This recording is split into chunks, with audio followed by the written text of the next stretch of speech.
The people may change the Constitution whenever and however they please. This is a right of which no positive institution can ever deprive them. Hello, I'm Alan Scholl for American Opinion Foundation, sponsor of the Freedom Project. In this episode of our Principles of the Constitution series, we're going to focus on several amendments to the Constitution. We've already covered the first 10, also known as the Bill of Rights. Since there are 17 remaining, we're going to break that down and focus today on Amendments 11 through 18. Here's a question for you. True or false? The President of the United States is the only person who can pass an amendment to the Constitution.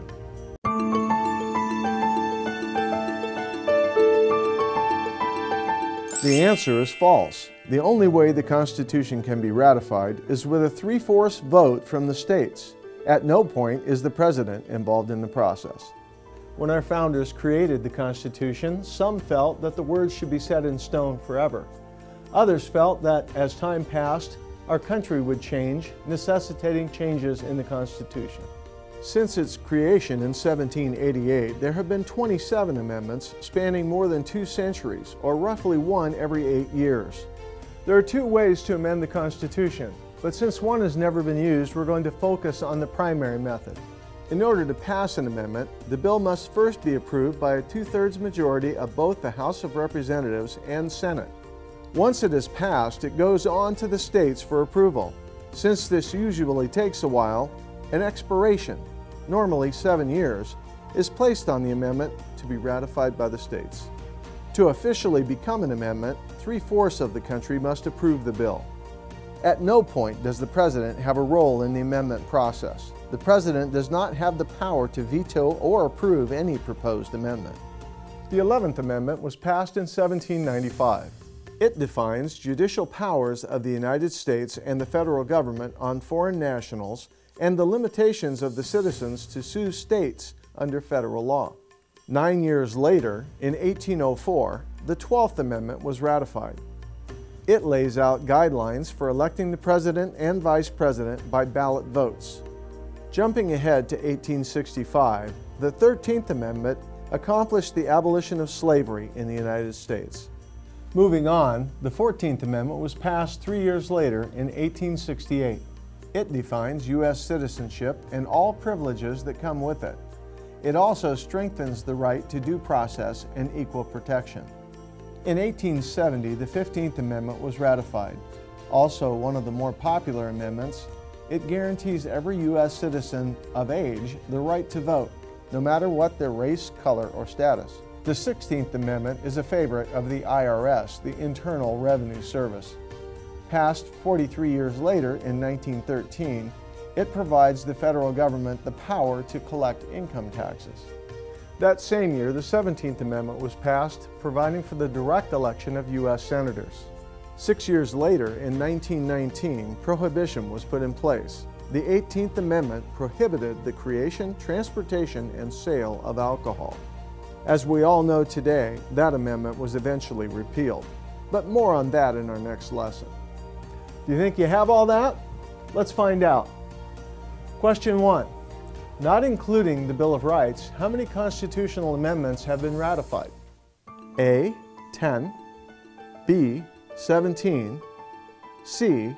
27, or D. 37?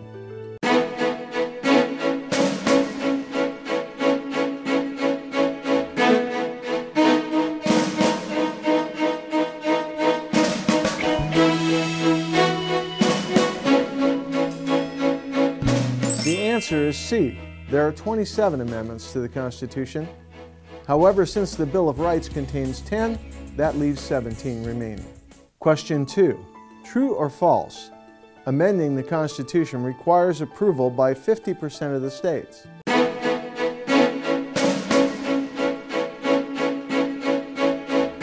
The answer is false.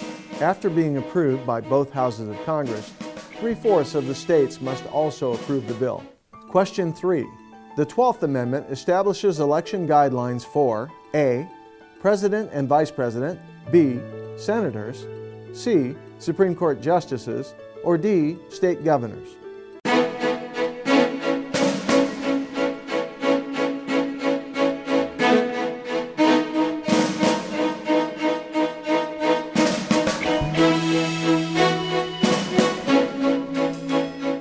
answer is A. The 12th Amendment lays out guidelines for electing the President and Vice President by ballot votes. Question 4. The 13th Amendment discusses A. Freedom of speech, B. Prohibition of alcohol, C. The right to vote, or D.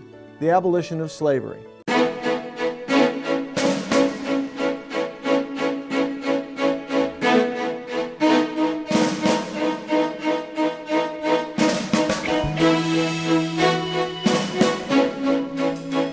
The answer is D. Passed in 1865, the 13th Amendment establishes the abolition of slavery in the United States.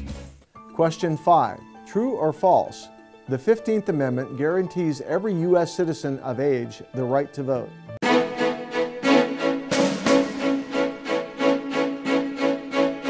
The answer is true. The 15th Amendment guarantees every U.S. citizen of proper age the right to vote, no matter what their race, color, or status. How did you do? Hopefully, you've learned a little bit more about your U.S. Constitution and some of the amendments that have been added over the years. Next time, we'll concentrate on Amendments 19 through 27. I'm Alan Scholl for the Freedom Project. Welcome home.